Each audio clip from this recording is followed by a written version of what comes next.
Thank you very much. Mr. Klaso, are there any other matters arising that members would like to point out?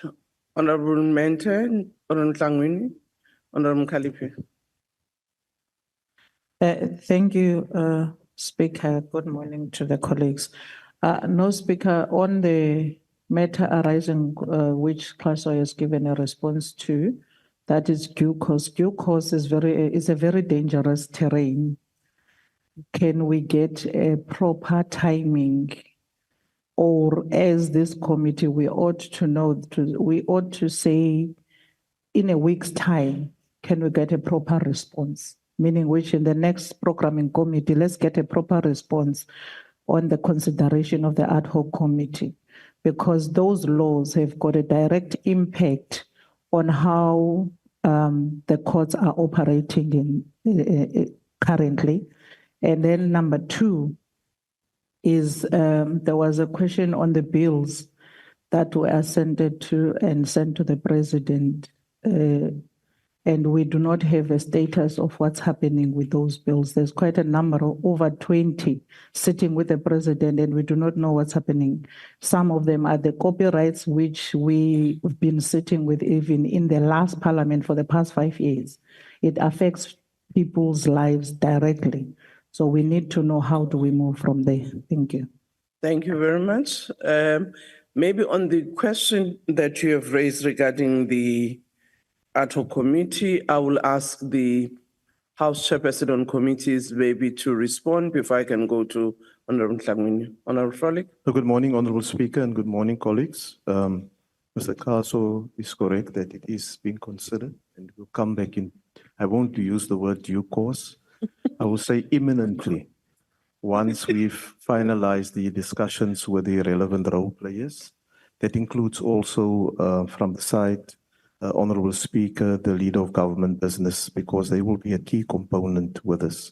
But we will come back imminently with a response around that's one of the proposals in Ad-hoc committee that we are looking at. The other one is the functionality and practicality to give due consideration to the urgency of the matter being located in different portfolio committees.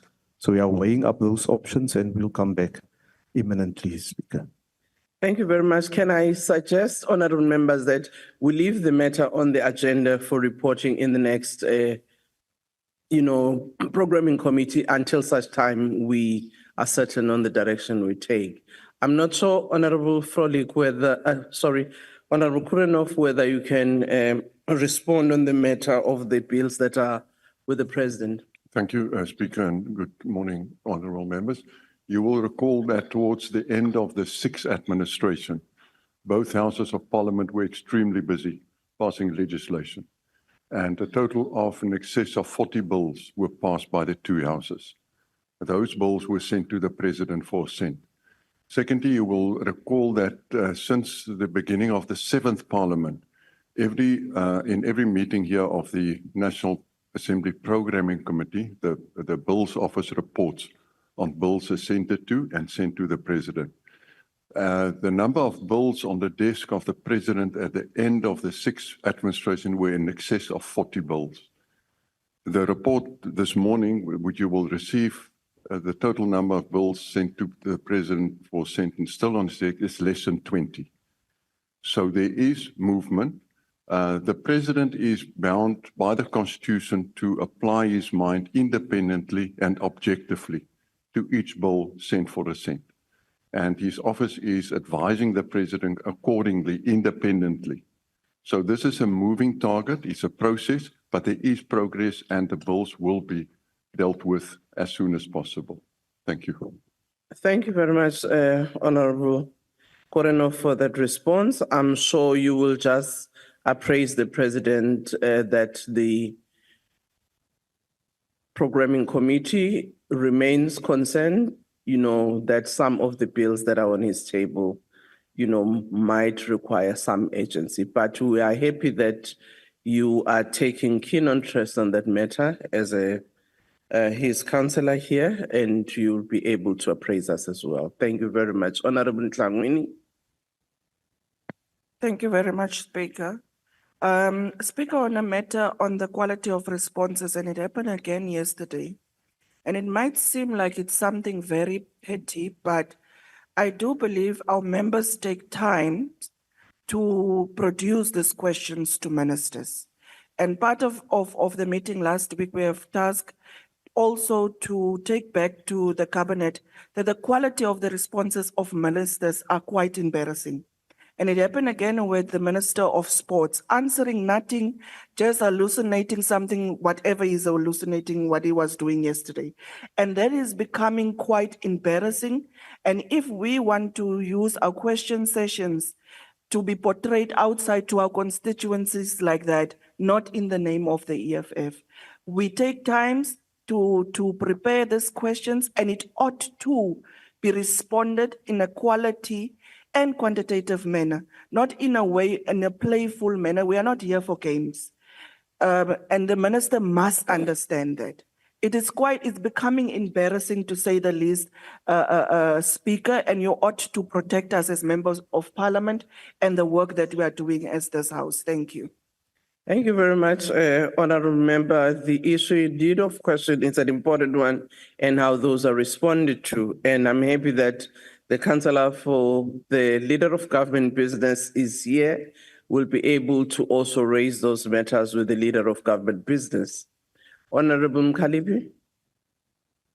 Thank you very much, Speaker. Speaker just wants to get on the matters arising, the status of the Reserve Bank bill that we raised last time. Maybe we can get a status on how it is going to proceed, because we raised it last week and Honorable Mente narrated the fact that it's not moving. It has taken time. So can we get a clear direction now from Parliament? The second issue that I want to raise is the issue of interpretation. It seems as if now we are no longer entertaining it. But the last 2 weeks, the Deputy Speaker said this matter in her office. Can we get that clarity? Because we agreed that we are going to wait for her to update us in this forum, and then we are going to tell our members just to wait for her. But if we are not updated, it means that we are going to go back to demand it when the sitting is taking place. And then, angakaqeda Speaker.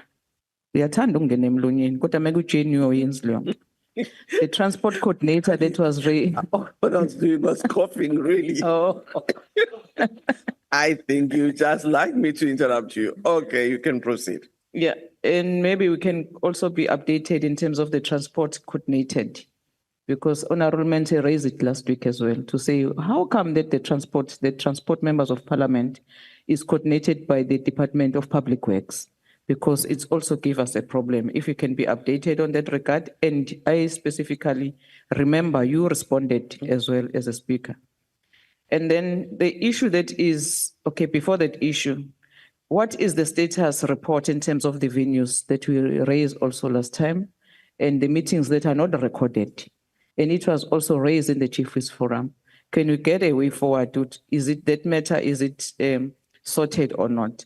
So on the matter that was raised by my colleague, Honorable Ntlangweni, Speaker, we even wrote a letter to you as EFF that ministers last week, on the member statement, they didn't answer. They were just waffling. They were just coordinating themselves here in the House and said nothing in terms of responding to member statement. As Honorable Ntlangweni put it very correctly, that those issues that are raised through the member statements are the issues that are coming from the community. And we can't allow a situation whereby you just tick the box. The ministers just stand up, not saying anything. But it was even worse yesterday, Speaker, during the question and answer. There is a minister, 4 questions. We do understand that the first question is sent to a minister, and then it's obvious she can or he can prepare his or her answer, writing down. But how can you read a follow-up question? How does the minister know what will be the follow-up question says on the main question? And then she reads something that is not even relevant to what was raised as the main question. And then on several occasions, she just stood up and said, no, I don't have an answer to that one. I'll comply by writing down because following the rules. And the chair allowed that. So it seems as if, I think, Speaker, this thing we also raised it during the Rules Committee. the quality of responses from ministers. And you, speakers and the chairs, we are very quick to say the minister have answered. At least one minister from the DA yesterday was defying the chair yesterday, said, no, let me answer questions because I was a member of parliament. I know where you come from. But the chairs, house chairs, are there to say, it's up to them how they answer. It means this exercise is useless, Chair. It was worse, as my colleagues is putting it. It was worse during Gayton, and the chair who was there was very biased. I don't know if he's here. Their chair who was presiding over that house during question and answer was very biased. And he was very quick to take out our members, not even following the rules.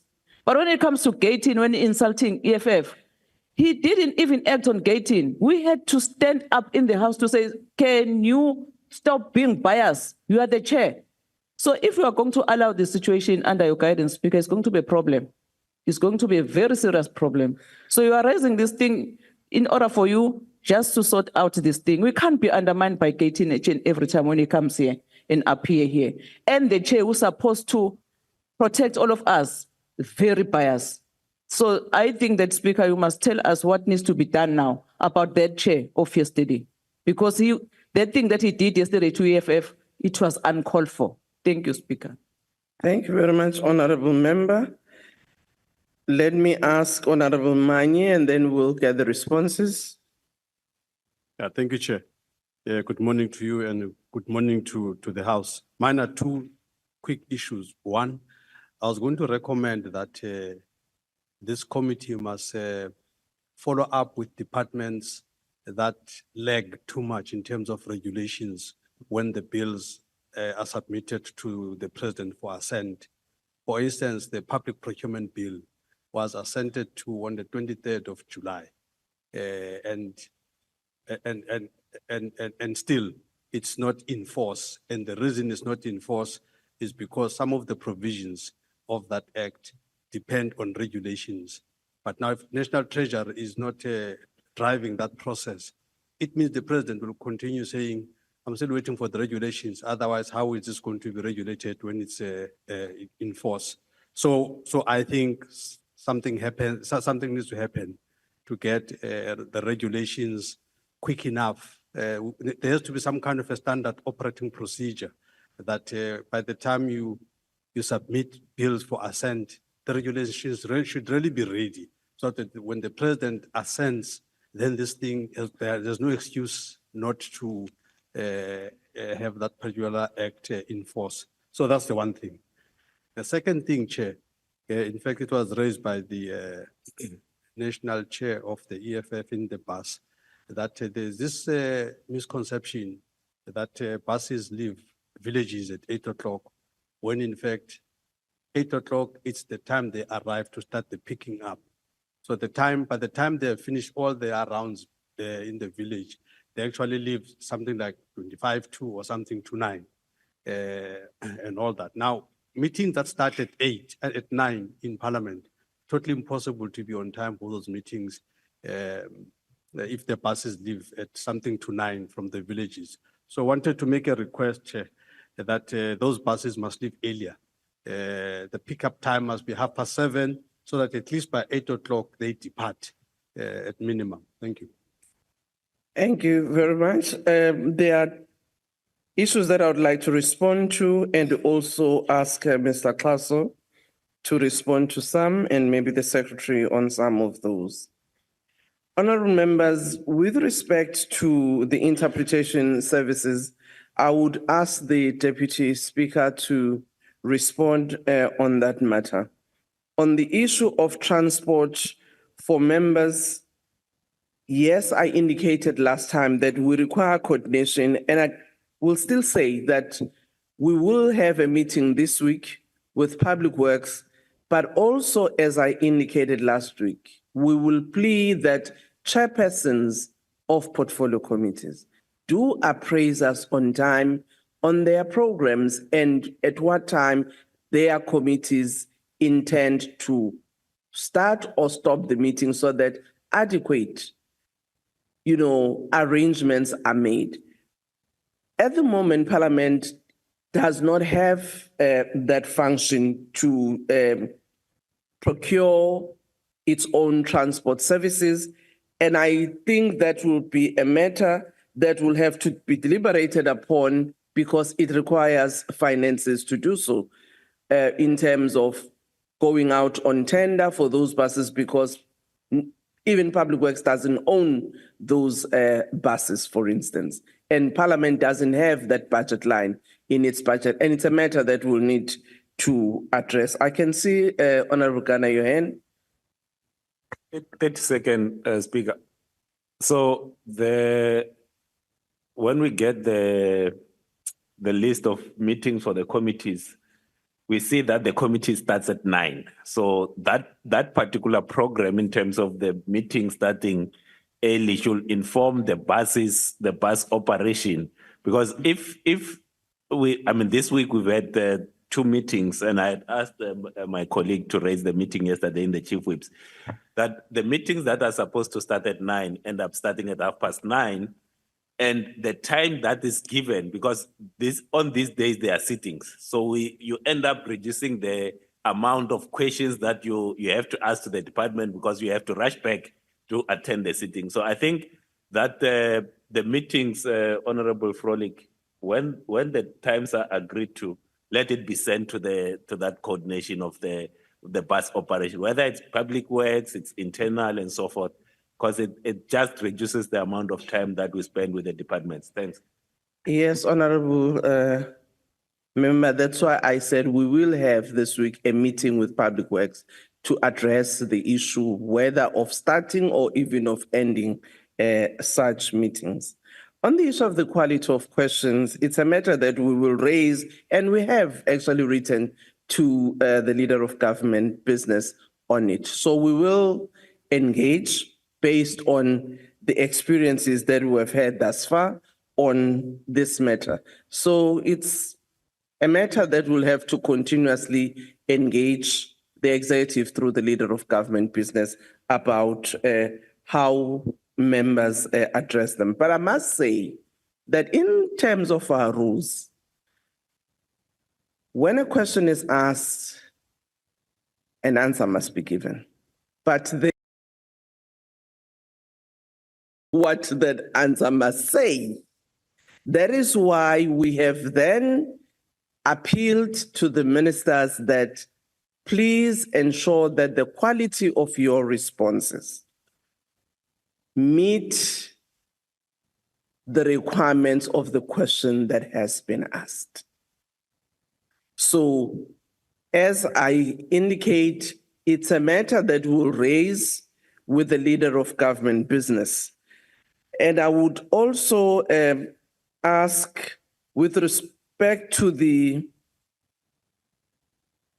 status of venues, maybe before that interpretation, if the Deputy Speaker can respond, and then Mr. Klaus on the issue of the status of venues, if you can also come through. Thank you, Speaker. I would like to refer the Honourable Member to page 2, the last paragraph in the minutes, where it is indicated that this report will be available in the next 2 weeks and will include the costing of the proposals. So the report will not be brought to the NAPC piecemeal, but will be here at our next NAPC as committed at the meeting last week. Thank you. Thank you. Mr. Klassen. Madam Speaker, I would like to start with the issue of the Reserve Bank bill. The matter is in the committee section report, except to say that the committee was briefed. The committee will have engagements with the PBO and legal services, and they will then develop a program, I think on the 5th, which is today. Yes, today. And then on member statements, as indicated last week, the Speaker wrote to the Leader of Government Business, and the Speaker also responded, I think the Deputy Speaker responded to the EFF because they had raised concerns about the matter. About yesterday, we have just received a letter. Speaker has just received a letter from the EFF, and Speaker will consider the letter from the EFF and give a considered response to that. Madam Speaker, also to indicate that on questions, in addition to Madam Speaker addressing the matter with LOGP, the matter is also before the subcommittee on the review of rules, the quality of replies to questions. And the subcommittee will be seized with that. A report, draft report is ready. I'm not sure if STB would want to deal with the issue of venues, and unless he wants me to deal with it. Yes. Thank you very much, Madam Speaker, and good morning to honorable members. At this point, I don't have an assessment report on the conditions. The work is being done by the committee, and I would like to undertake to present that in the next meeting, Madam Speaker. The assessment was around their suitability in terms of conditions. What we last reported was that we have secured those additional 10 venues, and some committees are using them, but there were instances where the air cons were not proper and the carpets. So we undertook to carry out that assessment to ensure that there's a conduciveness status. So I would like to bring it in the next meeting, Madam Speaker, with your permission. Thank you, STP. I think the other issue that was raised in the programming, but also in the whippery, was with respect to the recordings and the audio of meeting venues. I hope we'll be able to also get that report when you report next week. Also to indicate how many of those do have recordings, and on those that don't have, what are the possibilities for us to be able to have a recording system, and what are the cost implications thereof. On the issue of regulations, Honorable Manye, I would propose that while on one hand, as the Speaker will raise the matter with the Minister concerned, that Portfolio Committee on Finance, who oversee the department, must also be able, as part of their oversight work on executive action, to address the matter of regulations, as you have indicated, particularly with respect to the procurement bill. I do think that, yes, there's a follow-up, Honorable Manye. Yeah, thank you, Speaker. It's a follow-up on a different issue, on the questions. All right. Just a quick follow-up, Chair. I think this issue is very important, and I think it's so important that it's one of the issues that starts to raise the temperature in the House, when we just feel that a minister is just waffling instead of responding, instead of answering the question. And I think the issue is in the difference of the words, responding versus answering. Ministers just tend to issue all manner of responses. We don't want responses, we want answers. And when the chair, and the reason sometimes there's also an issue, a dynamic between members and the chair, is when we notice that the chair is tolerating responses, we rely on the chair to point out to the minister before even members that, no, minister, the question is, answer the question. The question, we're not dictating what the answer should be, but we don't want a response, we want a semblance of an answer. If the answer is wrong, whatever, there's a process to deal with that. But the minister can't respond and put that response as an answer.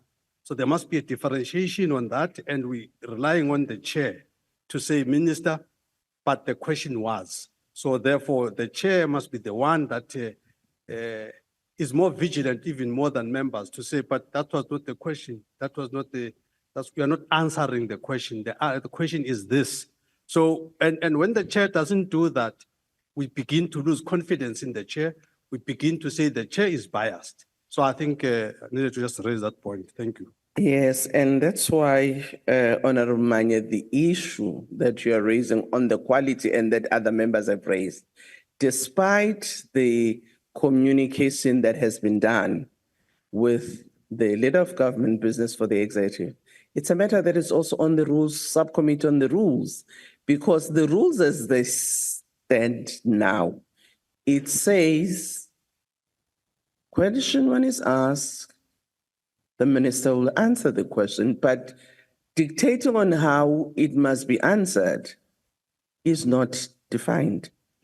And that's the matter we need to deal with so that there can be clarity on that matter. And I think we're expecting too much from the presiding officer to actually achieve that objective. And that's why, as a rules-based institution, we're saying the subcommittee on the rules, let's look at this matter so that we can be prescriptive if needs be on our rules. Honorable Mentor.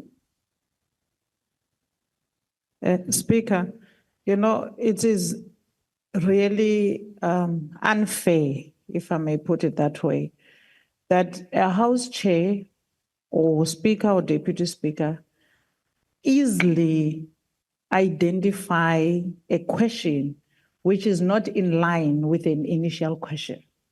And they are very quick to point it out that, but the question is not the same as the initial question. However, they become deaf when the answer is not in line with the question. And that is our plea here. Let's not be played. The House Chair's Speaker and the Deputy Speaker can hear the answer. That is not an answer. It's now a response which is a mediocre, which does not address the matter at hand. It must be stopped. The similar way you can hear that the follow-up is not in line with what was asked. It must be the same rule that applies to a minister which does not answer. It becomes worse when a minister ventures into insults and undermining the members of the House. A minister is from the executive. Their job is to come here and account. But instead of accounting, they are allowed to undermine us. They are allowed to give us mediocre responses. And we as members must protest. And when we protest, we are sent out of the House. Then which platform must we utilize in order for us to represent the constituencies that we're here for? This is the yes. platform. Then the second thing, Speaker, is I'm not sure if we are speaking from the same tune in terms of the logistics of members of Parliament. Maybe you're going to have to need a different platform to deal with this. Fortunately, the 12th and the 13th is a strategic plan session of Parliament, where we must then really answer a question of, in the past 30 years of democracy, we've been doing things and those things don't work for our people. What must change? Now, we can't, as Parliament, plan a schedule of Parliament committees and everything, and then to operate and implement that schedule, we depend on someone else. A matter of transporting members of Parliament is not logistical matter, it's operational matter. Therefore, we need to have a wheel that is constantly running. We can't, it's not possible to communicate that a committee will sit from 9 to 1, and then certain members of that committees will attend the House, certain members of that committee will go home. We are here at 1 when members of Parliament finish committee. Some of them go home and join online. Some have to attend the House. What happens in between? It's not catered for. It's not even responded to as to what must happen. When you call a Secretary of Parliament, his hands are tied. Now, who must answer? Believe that when a committee finishes and the bus has to leave, it can't be that one committee is going to hold a bus from leaving because they are not yet done. They can't call Public Works and say, Public Works, hold the bus for the further 30 minutes because we're still busy. They leave. So it's an operational matter that it must be within the Parliament, and Parliament must decide on it. It can't be Public Works. It can't be another department that deals with our operational matters. Thank you. Thank you, Honorable Mentor. That's why I said we would have to discuss this matter. Understanding that you might have an interim arrangement now, but also whatever model at the end that Parliament chooses, we need to then say, how do we, ensure that it happens? How do we finance it to make sure that it indeed becomes part and parcel of our operations? So I'm saying the matter is understood. Yes, we might have interim measures now, but correctly so. What should be the long-term arrangement in addressing this issue? So it requires a collective discussion, and what then become the consequence of that decision from the financial point of view. So I agree, it's a matter we must address as Parliament. Honourable Dagmo. Thank you, Speaker. Speaker, I was slightly earlier tempted to raise a point of order, but I think I can raise this and seek clarity from you as the Speaker. My understanding is that this committee is an extension of the House, and that the way that we address matters are subject to those rules. Now, I don't think it's a task of this committee to go into the details of what happened yesterday, the limitations of the hybrid platform and so on. I'm sure we've got rules committees and so on. But the issue that I want to raise is that when members in this House, for instance, refer to a minister by his first name, in the House here, in this meeting, they say Gayton.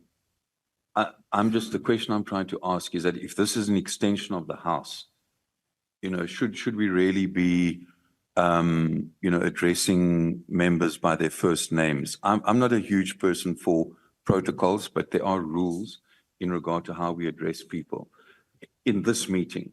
So the order point that I'm actually raising is that if the rules of the House apply to this as a meeting, as an extension of Parliament, is it correct, Chair, that members can refer to others by their first names, and it is an issue that is ignored or not, or is it's not an issue?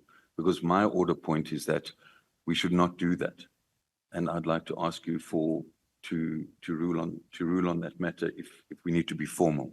Thanks. Thank you, Honourable Dlamini. No, thank you, Speaker. We thought this matter, we raised it on the issue of how we handle each other, especially in the House. And Speaker, this is going to sit with you and your team, because what the member is saying is just talking on the issues that happened on the House yesterday, but is not dealing with this matter in detail, that there was a response of someone who decided to insult and undermine members of Parliament. And we don't have another cheek to give. Because if you're going to behave in a manner that is not exemplary and that has got no respect of other people, you can't expect to get that response back. And to us, to avoid even engaging with the other members and the executive, we want the firmness to come from your office and your team, Speaker, because it's only you who can get us into line. I can't be told by another member of another political party. We are all the same members, even the executive. And once it collapses from your table, then it's going to be a problem. So we're going to really, we are just started this term, and we're going to plead with you to sit with your team to say, once you've taken that seat where you are sitting now, it doesn't matter which political party or part of a coalition you come from. You have to treat us fairly, and you have to stick to the rules. And even the issue of people saying, no, the ministers, they can respond, and there's no determination of how the answer should be. But when someone you can see that has got no interest of respecting even the people that have asked that question, you should be able to rein on them.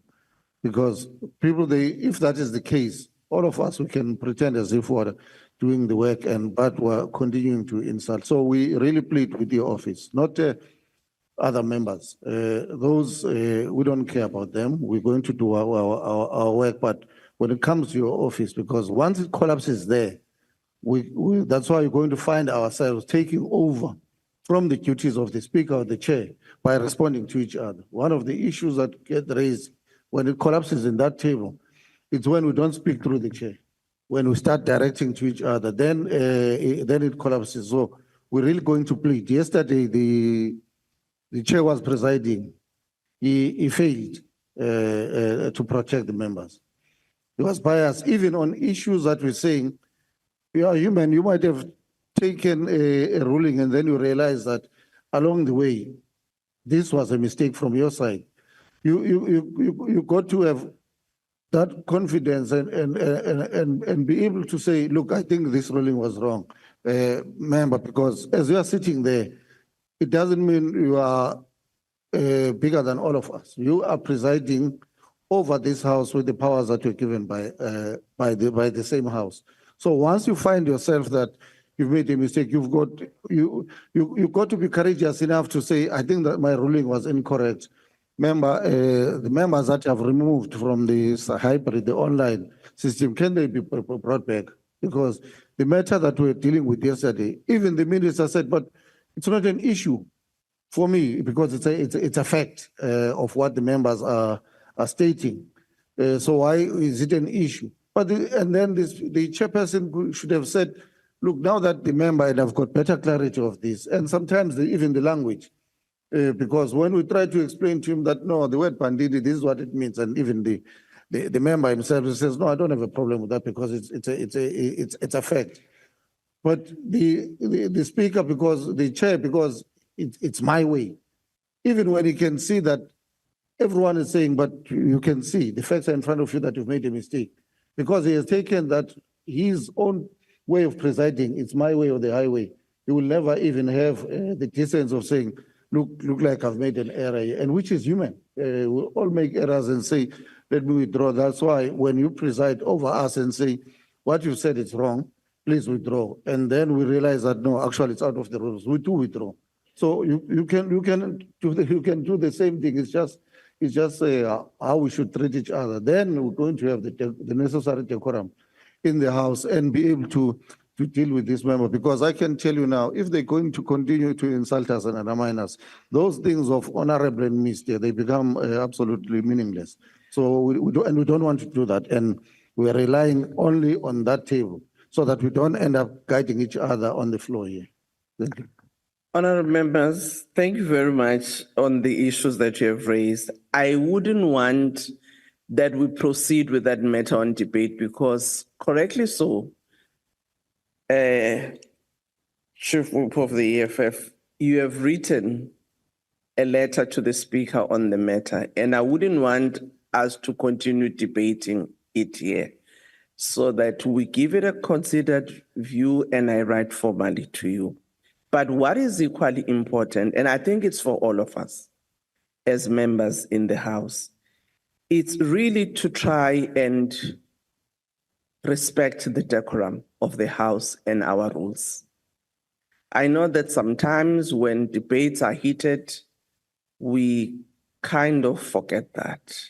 But it's important to always remember that no matter how tough sometimes it can be, but let's try and respect the very rules that we have set for ourselves, as well as the decorum of the House that we would want to have. Yesterday, the matters that you raised, maybe even before them, Honorable Reddy raised an issue about speaking through the chair, but just before he raised it, he has done exactly the opposite. And I cautioned him to say, while you are correct, but you have just done the opposite of what you are saying. And he laughed and said, I was doing it for the camera. So I do think at times that, all of us owe it to each other to make sure that the House is run in a manner that we would all like it to be.